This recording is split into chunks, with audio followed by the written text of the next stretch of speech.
சந்தோஷமா இருக்கணும். அல்லேலூயா சொல்லுங்க. அல்லேலூயா. என்ன நீங்க போய் சந்தோஷமா எப்படியா இருக்க முடியும் அப்படின்னா இல்லையா? இல்ல, அவர் சிலுவையில் மறிக்கலன்னா நாம இன்னைக்கு சந்தோஷமா இருக்க முடியாது. அல்லேலூயா.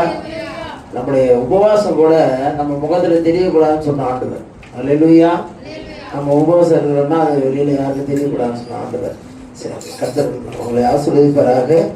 ஆண்டவர் சிலுவையில் பேசின அந்த 7 வார்த்தைகளில் 1வது வார்த்தையை பேசக்கூடியாக அடியில் கொடுத்த கிருபைகளுக்காக ஆண்டவருக்கு நன்றி சொல்கிறேன். அந்த வாய்ப்பு கொடுத்த ஆயரை அவர்கள் திருச்சபை கமிட்டி அவர்களுக்கும் விசுவாச மக்களுக்கும் இயேசு நன்றி வாழ்த்துக்களை தெரிவித்துக்கிறேன். ஜோம் பண்ணிட்டாங்க. நேரடியாக நான் செய்திக்கு கடந்து செல்கிறேன். 10:15 நிமிஷம் 10:15 நான் முடிச்சுட்டு நான் கிளம்புறேன். கர்த்தர் உங்களை ஆசீர்வதிப்பாராக. Sorry 11 10:2 okay. மீண்டும் வாசிக்கிற லூக்கா புத்தகம் 23வது அதிகாரம் 34வது வசனத்தை மீண்டும் ஒரு முறை எல்லா பேருமே பைபிள் எடுத்துக்கங்க. எல்லா பேருமே பைபிள் எடுத்துக்கங்க. அந்த வசனத்தை ஏஞ்சல் மட்டும் வாசிக்காது. நம்ம எல்லா பேருமே கை இருக்குல்ல, விரல் இருக்குல்ல, அதை நம்ம ஒவ்வொருத்தரும் அந்த பகுதியில் அந்த வார்த்தைகளில் கையை வச்சு நம்ம ஒவ்வொரு வார்த்தையும் அப்படியே நம்ம தொட்டு வாசிக்க போகிறோம். அல்லேலூயா. அல்லேலூயா. ஒரு உணர்வு வரும். அது நீங்கள் சாதாரணமாக நினச்சிடாங்க. அது ஒரு உணர்வு வரும். அந்த உணர்வை நீங்கள் அனுபவிப்பீங்க. லூக்கா 23வது அதிகாரம் 34வது வசனத்தில், அப்பொழுது இயேசு, பிதாவே இவர்களுக்கு மன்னியும், தாங்கள் செய்கிறது இன்னதென்று அறியாதிருக்கிறார்களே என்றார். ஹல்லேலூயா. ஹல்லேலூயா. இயேசு கிறிஸ்து 3.5 ஆண்டு காலம் அவருடைய ஊழிய பணியை நிறைவு செய்திருக்கிறார். 3.5 ஆண்டு காலம் எத்தனையோ வார்த்தைகளை கர்த்தர் பேசி இருக்கிறார். தம்முடைய மக்களுக்காக அவர் பரத்திலிருந்து பிதாவிடத்திலிருந்து அந்த வார்த்தைகளை பெற்று அவர் தம்முடைய பிள்ளைகளுக்காக பேசி இருக்கிறார். எத்தனையோ வார்த்தைகளுக்கு கொடுக்கக்கூடாத முக்கியத்துவம் ஏன் சிலுவையிலே பேசின அந்த 7 வார்த்தைகளுக்கு கொடுக்கப்படுகிறது. இந்த 7 வார்த்தைய எத்தனை வருஷமா பேசிட்டு இருக்கிறோம்? பைபிள்ல நான் மூடிறேன். அவ்வளவு பைபிள்ல நான் மூடிறேன். நான் கேஷுவலா பேசணும்னு ஆசைப்படுறேன். அல்லேலூயா. யதார்த்தத்தை பேசணும்னு ஆசைப்படுறேன். வருஷம் நம்ம பேசிட்டு இருக்கிற மாதிரி பேசக்கூடாதுன்னு ஆசைப்படுறேன். எனக்கு உண்மையாமே கோபம் வருது. எனக்கு உண்மையாமே கோபம் வருது, எரிச்சல் வருது. இது ஆண்டவர் இருந்திருந்தாலும் அவரும் அப்படிதான் பண்ணியிருப்பாரு. எத்தனை வருஷம்னா இந்த வார்த்தையை பேசிட்டு இருக்கிறீங்க? அவர் மரித்து 3ஆம் நாள் உயிரோடு எழுந்து 2026 வருஷம் 2026 வருஷமா பேசிட்டு இருக்கிறோம். இந்த வார்த்தைகளை ஒவ்வொரு குட் ஃப்ரைடேயும் ஒவ்வொரு புனித வெள்ளியும் தயவு செய்து நான் யாரையும் குறை சொல்ல, குற்றம் சொல்ல, யார் மேலேயும் கோபம் இல்லை. பொதுவாக நான் சொல்றேன், என்ன முதற்கொண்டு ஏன் இந்த 7 வார்த்தைகளுக்கு அவ்வளோ முக்கியத்துவத்தை கொடுக்குறாரு அப்படின்னு சொன்னா, நல்ல கவனிங்க. நம்ம எல்லாருக்கும் தெரியும், நம்ம வீட்டில் ஒரு பெரியவர் இருக்காங்க, நம்ம அம்மா இருக்காங்க, அப்பா இருக்காங்க, ஒரு தாத்தா இருக்காங்க, பாட்டி இருக்காங்க அப்படின்னு சொன்னா, அவர் வாழ்ந்த நாட்கள் 50 வயசு 60 வயசு 70 வயசு 80 வயசுல வாழ்ந்து இருக்கலாம். ஆனா அவர் வாழ்ந்த போது எத்தனையோ வார்த்தைகளை தன்னுடைய பிள்ளைகளுக்கு சொல்லியிருப்பாங்க. கூப்பிட்டு உட்கார வச்சு ஆலோசனை சொல்லியிருப்பாங்க. தம்பிலே இப்படி இருக்கணும் இப்படி இருக்கணும்னு சொல்லியிருப்பாங்க. இல்லை திட்டிருப்பாங்க, திட்டியும் இருப்பாங்க. ஒரு ஆலோசனை சொல்லியிருப்பாங்க. நல்ல வார்த்தையை பேசியிருப்பாங்க. அவங்களுக்கு எல்லா விஷயமும் பேசியிருப்பாங்க. ஆனா கடைசியில உசுறு போகும்போது அந்த தண்ணி எடுத்து ஊற்றுவாங்க பாருங்க. பார்த்துருக்கீங்களா? எங்க ஊர்ல எல்லாம் 3 நாள் 4 நாள் இழுத்துட்டு கிடக்கும். தண்ணி எடுத்து எங்க உலகத்துல எந்த இடத்துல எந்த மூலையில பாம்பையில எந்த மூலையில வெளிநாட்டுல எங்க இருந்தாலும் பேர பிள்ளைங்க எத்தனை பிள்ளைங்க எல்லா பேரும் வந்துருவாங்க. உங்க தாத்தா இழுத்துட்டு கிடக்குது, வந்துரியா அப்படின்பாங்க. ஏன் வந்துரியா சொல்ல தெரியுமா? அவங்க மறித்து அடக்கம் பண்ணும் பொழுது கடைசியில தேரத்துக்கிட்டு போய் வராங்க. கடைசியில மூச்சு இழுத்துட்டு இருக்கும் போது உன்னை குறிச்சு ஏதாவது பேசுறான்னு கேளு பக்கத்துல உட்காந்து.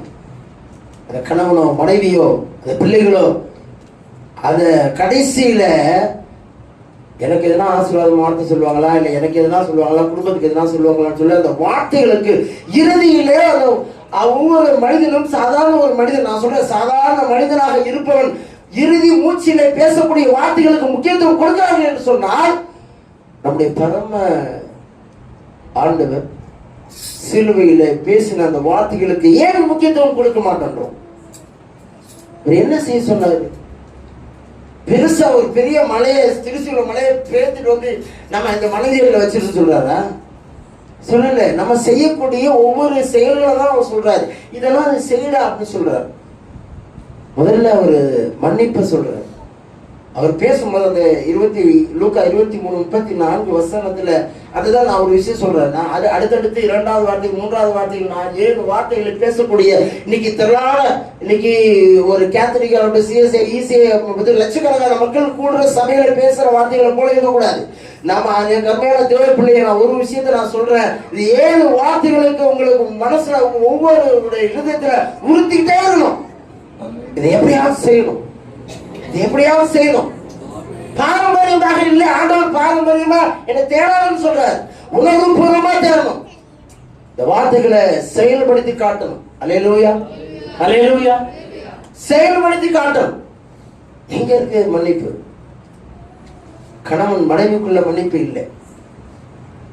பெத்தவங்க பிள்ளைகளை மன்னிக்கிறது இல்லை, பிள்ளைங்க பெத்தவங்களை மன்னிக்கிறது இல்லை. அப்பா கூட பேசி 1 வருஷம் ஆகுதுன்றான், ஒருத்தர் 2 வருஷம் ஆகுதுன்றான். ஒரு வாலிப பையன் சொல்றான், எங்க அப்பா கூட பேசி அந்த ஆளு கிடக்கிறான் அப்படின்றான். எந்த ஆளு?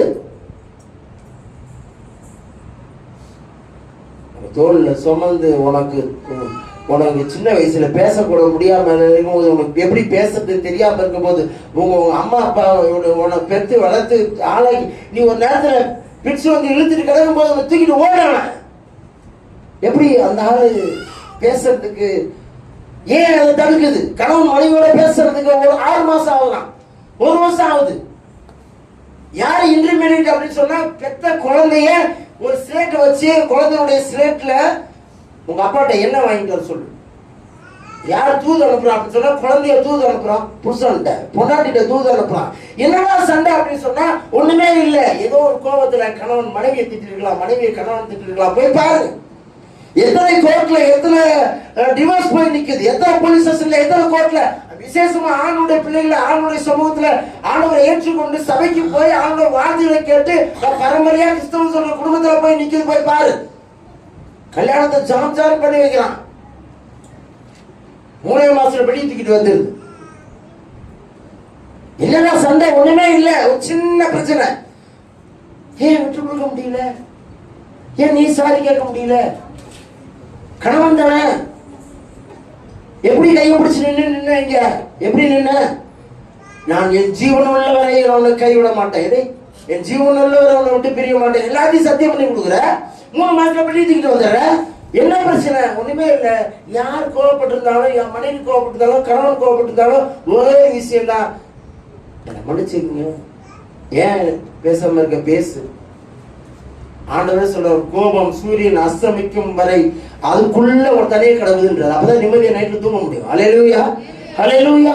இங்க பாருங்க, இங்க உலகத்துல நடக்கிற ஒரே தாய் வயிற்றுல பெத்த குழந்தைங்க பிறந்து, அக்கா தங்கச்சி அண்ணன் தம்பி பிறந்த ஒரு தாய் வயிற்றுல பிறந்த குழந்தைங்க வளர்ந்து ஆளாகும் போது, கல்யாணம் காட்சி ஆகும் போது, அவங்களுக்கு குடும்பம் வரும்போது அந்த பிரிவினைகள் எங்க வருது? ஏன் விட்டு கொடுக்க முடியல? ஏன் தம்பி தானையா, என் அண்ணன் தானே, என் அக்கா தானே, என் தங்கச்சி தானே. போய் பாருங்க, கோர்ட்ல போய் போலீஸ் ஸ்டேஷன்ல பாரு. பெத்த ஒரு கூட பிறந்த அண்ணன் தம்பி கேஸ் கொடுத்துக்கிறான், அக்கா தங்கச்சி கேஸ் கொடுத்துக்கிறான். என்ன பார்த்தா கடைசியில சொத்து பிரச்சனை, அது பிரச்சனை, இது பிரச்சனை. வேற ஒண்ணுமே கிடையாது. விட்டு கொடுக்கறதுக்கு மனசு இல்ல, முதல்ல மன்னிக்கிறதுக்கு மனசு.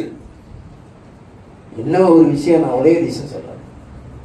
அவர் சொல்றாரு அழகா, பிதாவே அப்படின்னு சொல்லி ஒரு கமா போட்டுருக்கிற வார்த்தை. அந்த வார்த்தையில லூக்கா 23வது அதிகாரத்துல அந்த 34வது வசனத்துல அவர் சொல்றாரு, அந்த ஒவ்வொரு வார்த்தைகளுக்கும் திருக்குறள்ல சொன்ன உடன்காடி மேல 4 சீல், கீழே 3 சீல், மொத்தம் 7 சீல்ல உடன்காடியில உலகத்தில் இல்லை.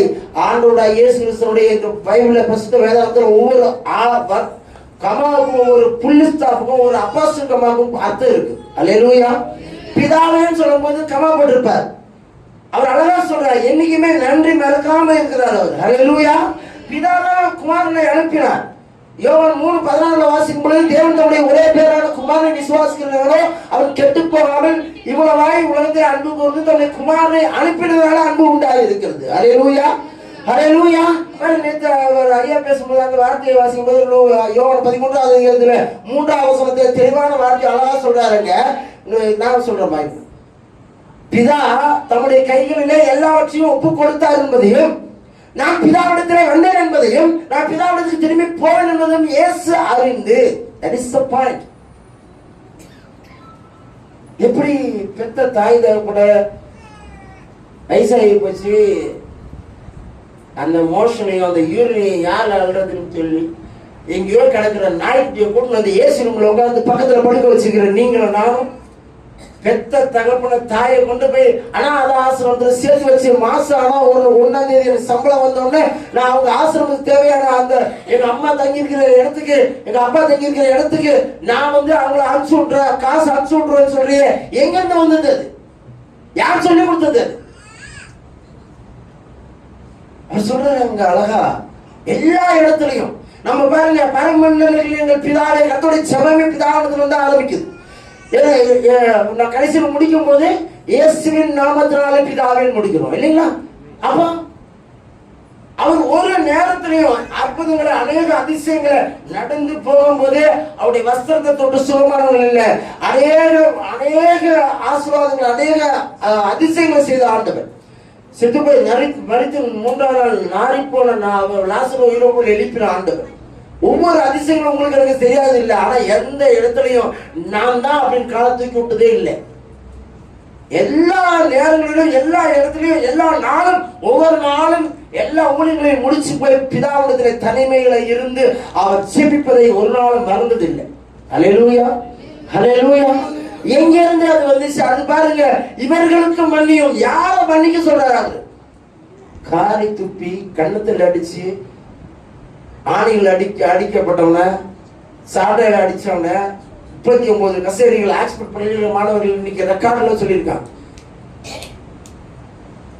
ஒவ்வொரு ரெக்கார்டுல அது 8 இன்ச்சு ஆணியா. ஆர்டர்ஸ் கடையில போய் வாங்கி பாருங்க, 8 இன்ச்சு நீளத்துல ஒரு ஆணி எவ்வளவு இருக்கும் பாரு, 3/4 இன்ச்சு லென்த்ல.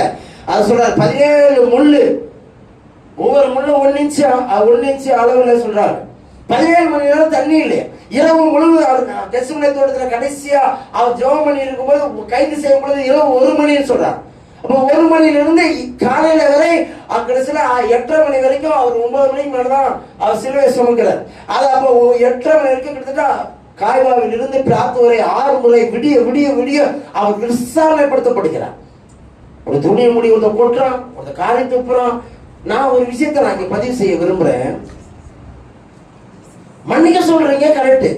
ஒரு சகோதரி அப்படிதான் கேட்கிறாங்க, ஒரு சகோதரி அப்படிதான் கேட்கிறாங்க. நாங்க ஊழியத்தில் நான் சொல்றாங்க, ஐயா ஆண்டவர் மன்னிக்க சொல்றாரு, அவர் கடவுள், அவர் இயேசு கிறிஸ்து சாதாரண மனிதர் இல்ல, அவர் மன்னிப்பாரு, அவர் கடவுள். ஆனா என்னால மன்னிக்க முடியாது. நீ மன்னிக்க சொல்லி என்னையே சொல்றிய, என்னை மன்னிக்க சொல்வதற்கு சூழ்நிலை உருவாக்குனது யார் தப்பு? இந்திய அரசியலமைப்பே சொல்லுது, குற்றம் செய்வனை குற்றம் செய்ய தூண்டுவனுக்கு அதிகமான தண்டனை சொல்லுது. அப்ப என்ன இந்த நிலைமைக்கு இன்னைக்கு ஆண்டவரை சிலுவையில அடிச்சான், ஆண்டவரை ஆணியில அடிக்கிறான், ஆண்டவரை வந்து ஈட்டியால குத்துனா, இன்னைக்கு ஒவ்வொரு மனிதனும் சொந்த பந்தங்கள் வரை, உறவுகள் வரை, நண்பர்கள் வரை, விசுவாச மக்கள் வரை ஒவ்வொன்றும் சொல்றான். இன்னைக்கு அவங்க எல்லாம் ஆண்டவரை ஆணையில அடிச்சான், சிலுவையில குத்துறான், எல்லாம் குத்துறான். இன்னைக்கு ஒவ்வொரு மனுஷன் வார்த்தையால குத்துறான். சொல்லுங்க, வார்த்தையால குத்துறான், ஆணையால குத்துறான். அவர் ஆண்டவர் ஆணையால குத்துறான், ஈட்டியால குத்துறான், இன்னைக்கு வார்த்தையால குத்துறான். ஐயா நான் என்ன பண்றது சொல்லு? உலகத்துல யாருக்கு எந்த தீமையும் செய்யாம ஆண்டவருக்கு பயந்து ஆண்டவர் வார்த்தைகளை கேட்டு நல்லா வாழ்ந்தாலும் ஏசுறான், கீழே போனாலும் ஏசுறான். நல்லா வாழ்ந்தாலும் எங்கே போய் கொள்ளடிச்சு வந்தாலும் சொல்றான், கீழே போன பிச்சைக்கார பையன்றான். நான் சொல்லல அந்த வார்த்தை. 1 பேதுரு 3வது அதிகாரம் 16-17 வசனத்தை வாசிங்க. 16வது வசனம் அழகா தெளிவா சொல்லுது. ஒரு 3 வசனத்தை வாசி முடிச்சிருப்பாரு, வாசிங்க. அல்ல 1 பேதுரு 3வது அதிகாரம் 16வது வசனம், கிறிஸ்துவுக்கு ஏற்ற உங்கள் நல்ல நடக்கையினால, நல்ல கிறிஸ்துவுக்கு ஏற்ற கிறிஸ்துவப்படி சபைக்கு வந்து ஆராதனை அவங்க வார்த்தைகளை கேட்டு ஒழுக்கம் அவர் என்ன சொல்றாரு அதன்படி நடந்துட்டு கம்முன்னு அப்படியே போறவன வாசிமா. பாரு, அவர்களை தூசிக்கிறார்கள். அப்புறம் என்ன பண்றான்? அவர்களை அக்கிரமக்காரர் என்று சொல்றாங்களா இல்லையா? அதுதான் உண்மையான பாயிண்ட். சொல்லுங்கம்மா, சொல்றாங்களா இல்லையா? யாரு கம்முனு இருக்கீங்க? இந்த பக்கம் சொல்றாங்களா இல்லையா? சொல்றாங்க. ஏன் நான் சொல்றேன், ஒரு மனிதனுடைய மைனஸ் ஏன் பாக்குற? ஏன் ஒரு மனிதனுடைய மைனஸ் பாக்குற? அவன் பிளஸ் எடுத்து சொல்லிப்பாரு. அவன் பிளஸ் சொல்லி பாராட்டப்பாரு. முதல்ல உனக்கு நீ எப்ப மற்றவர்களை பாராட்ட நினைக்கிறியோ அப்பவே மன்னிப்பு உனக்குள்ள வந்துச்சுன்னு அர்த்தம். அல்லேலூயா, அல்லேலூயா. இல்ல எனக்கு மட்டும் தான் பாராட்டணும். சபையில வந்துட்டா என்னைய மட்டும், என் குடும்பத்தை மட்டும், என் பிள்ளைகளை மட்டும் சொல்லணும், பேர் சொல்லணும், வரணும். நாங்க மட்டும் தான் நம்ம கொடுத்த காணிக்கை எதுவாக இருந்தாலும் நம்ம சொல்லணும், அறிவிக்கணும். இதெல்லாம் மற்றவங்களை யார் நல்லா பண்ணாலும் சரி அவங்க அப்ரிசியேட் பண்ண பாருங்க. ஃபர்ஸ்ட் சொல்றாரு, அழகான பாயிண்ட். பேர் சொல்றாருங்க, ஒருவர் கிறிஸ்துவ கேட்டு நல்ல நடவடிக்கை தூசிக்கிறார்கள், உங்களை அக்கிரமக்காரர் என்று பேசும்பொழுது நீ எப்படி நடந்துக்கணும்னு சொல்றாரு. வாசி என்னவா? அவர்கள் வெட்கப்படும்படிக்கு என்னமா நல் மனசாட்சி உடையவர்களாக அமைதியா அவருடைய சமூகத்துல உட்கார்ந்து அவர்கிட்ட பிரேயர் பண்ணி ஒப்பு கொடுத்துக்கு. அவர்கிட்ட சொல்லு, நீ அழுகுற. எத்தனை பேர் அழ வச்சுறாங்க தெரியுமா? எத்தனை பேர் அழ வச்சுக்கிறாங்க. எங்க மனைவியுடைய தம்பி ஈபில ஏடி இருக்காரு. எங்க பையனுடைய கல்யாணத்துல என்னன்னா ஏன்டே நேரடியா போன் பண்ணி எப்படிலாம் என் மனசு ரொம்ப நோட்ஸ். நாளைக்கு கல்யாணம், 2 நாளைக்கு 3 நாளைக்கு முன்னாடி எனக்கு எப்படி பேசி இது வரைக்கும் அப்படி பேசுனதே இல்லை. அந்த அளவுக்கு பேசி ரொம்ப ஒரு மாதிரி எனக்கு கண்ணில் தண்ணி ஒரு மாதிரி ஆயிடுச்சு. இது வரைக்கும் அந்த மாதிரி பேசுனதே இல்லை. யார் அவரு? என் ஒய்ஃபோட அண்ணன். எங்களுக்கு கூட இருந்து எங்களுக்கு ஒரு ஹெல்ப் பண்ணலாலும் பரவாயில்ல. அதான் நான் சொல்றேன், உதவி செய்யலாம் பரவாயில்ல. உபத்திரம் மட்டும் செய்யணும். ஒரு மனுஷனுடைய மனசை காயப்படுறது மிகப்பெரிய ஒரு பாவம். அல்லேலூயா, அல்லேலூயா. அதுதான் அழகா நிறைய பேருடைய மனசுல கேட்கிற ஒரே ஒரு கேள்வி, நீங்க மன்னிக்க சொல்றீங்க, நாங்க மன்னிக்க ரெடியா இருக்கிறோம். ஆனா மன்னிப்பை நாங்க அந்த சூழ்நிலையை உருவாக்குனது யார்? அவங்க எப்ப திருந்துவாங்க? ஐயா, அவங்க எப்ப திருந்துவாங்க? நேற்று அவரு பேசிட்டாரு, அதுக்கப்புறம் பேசாம சொன்னதுனால அவரும் பேசல, நானும் பேசல. ஒரு ஃபங்க்ஷன்ல போன வாரம் கரெக்டா இதே சண்டே, போன சண்டேல நாங்க போனோம். எங்க அண்ணன் ஃபங்க்ஷனுக்கு அவரும் வந்திருந்தாங்க. நாங்க போனோம்னா அவர் பார்த்த உடனே என்ன மச்சான்னு சொல்லி நான் தான் கூப்பிடுறேன். அல்லேலூயா. என்ன மச்சான் எப்படி இருக்கீங்க, நல்லா இருக்கீங்களா நான் கேட்கிறேன். நான் தான் கேட்கிறேன். என்ன பேசுறது அவர் தான், என்னை அள வச்சிருந்த அவர் தான், என்னை மனசு நோக்கடிச்சது அவர் தான். ஆனா நான் தான் பேசுறேன். சாப்பிடும்போது என் பக்கத்துல உட்காந்து சாப்பிடுறாரு, சாப்பிட்டுட்டு என் பக்கத்துல உட்காந்து சாப்பிடுறாரு. கடைசியில ஸ்வீட் இருந்துச்சு, ஸ்வீட் எடுத்து அவர் வாயில ஊட்டி விட்டேன். நான் தான் விட்டேன். அல்லேலூயா, அல்லேலூயா. இப்ப எனக்குள்ள அந்த கோவம் இல்லை. எங்க வீட்டுல கூட சொன்னாங்க, என்னையா நீ இப்படி இருக்கிற அப்படின்னு. அதாவது இன்னைக்கு எப்படி ஒரு சூழல்னா, மன்னிக்கிறவன் எல்லாம் இழிச்சவா பையன், மன்னிக்கிறவன் எல்லாம் கோழை. இந்த திமிரா இருக்கிறான் பாரு, மன்னிக்காம இருக்கிறவன் அவெல்லாம் ஆண்மகன். அவெல்லாம் என்னன்னா அவனுக்கு வீரம் அதிகம். மன்னிக்கிறவன் எல்லாம் கோழை. ஆண்டவர் மன்னிக்கலாம், நீ நான் ஒண்ணுமே இல்லை. அவர் நமக்காக பிதாவுடைய சமூகத்தில் பரிந்து பேசிக் கொண்டு இருக்கிறார். அல்லேலூயா. பிதாவே இவர்களை மன்னியும் சொன்னது, அங்க ஈட்டியில குத்துனவன், அங்க கணத்துல அடிச்சவன், காரி துப்புனவன் அவங்களுக்காக இல்ல. பிதாவே இவர்களை மன்னியும் சொன்னா, இன்னைக்கு உங்களுக்கும் எனக்கும் அவர் பிதாவுடைய சமூகத்துல இந்த நிமிடம் வரை நம்ம எத்தனையோ தவறுகளை செஞ்சுட்டு வரோம். ஆனா நமக்காக அவர் ஒரு பரிந்து பேசிக்கொண்டே இருக்கிறார். அல்லேலூயா. இன்னைக்கு பேசிட்டே இருக்கிறார், இன்னைக்கு பேசிட்டே இருக்கிறார். நம்ம பண்ற கர்த்தருடைய ஜெபத்துல அந்த மத்தேயு 6வது அதிகாரம் 12ஆம் வசனத்தை வாசி பாருங்க. இல்லம்மா 12ஆம் வசனம், மத்தேயு 6:12 வாசி. அந்த வசனம் மட்டும் வாசி இருக்குல்ல, வாசி.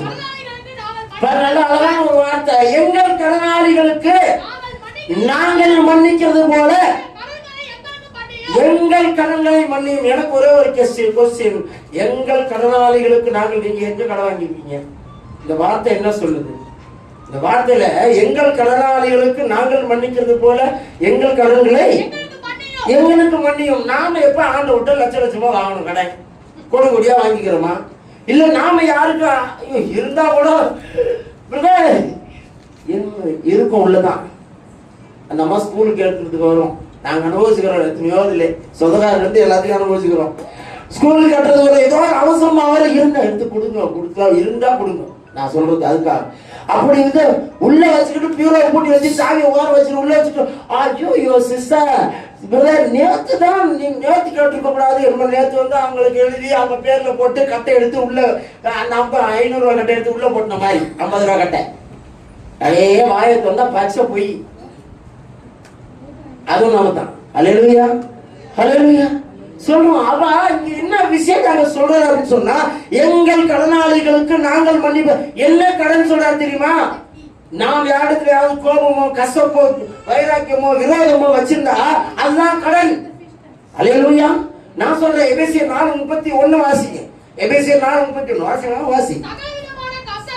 பாருங்க, சகல விதமான கசப்பும் கோபமும் துர்க்குணமும் தூஷணமும் உங்களை விட்டு நீங்க கடன். இதெல்லாம் கடன். இதெல்லாம் எப்ப ஒழிக்கிறீங்களோ அப்பதான் கடன் முடியும். நம்ம வீட்டுக்கு இஎம்ஐ வாங்கதான் கடன் இல்லை, ஸ்கூல் ஃபீஸ் வாங்குறதுல கடன் இல்ல, லோன் வாங்குறதுல கடன் இல்ல. ஆண்டவர் சொல்ற, நீ ஆவிக்குரிய கடன்ல இருக்கிறாய். எனக்கு அருமையான தேவைப்பில்லையே, நீ ஆவிக்குரிய கடனா இருக்கிறாய். அதை எப்ப தீர்க்க போற? கோபம், கசப்பு, வைராக்கியம், விரோதம் சபையில் இல்லையா? ஊழியத்தில் இல்லையா? ஊழியக்காரர் மத்தியில் இல்லையா? இன்னைக்கு உறவுகள் மத்தியில் இல்லையா? நண்பர்கள் மத்தியில் இல்லையா? எல்லா இடத்துலயும் இருக்கு. ஆனா ஜெபம் பண்றது மட்டும் பரமங்களின் பிதாவே, எங்கள் கடனாளிகளுக்கு நாங்கள் மன்னிப்பதை போல எங்கள் கடனை நீ எப்ப மன்னிச்சுக்கிற? ஆனா ஆண்டவர் மன்னிச்சுட்டே இருக்கிற, மன்னிச்சுட்டே தான் இருக்குது. அது 1 பேதுரு 3:17 வசனத்துல சொல்றாரு, தீமைக்கு தீமை செய்யாம. நீங்க அப்படி இருக்காதீங்க, என் தேவ பிள்ளையா, அப்படி இருக்காதீங்க. தீமைக்கு தீமை செய்யாமல், அதாவது தீமைக்கு தீமை செய்து பாடற்பதை காட்டிலும் தேவனுக்கு சித்தமா. அழகான ஒரு வார்த்தை. என்னமா?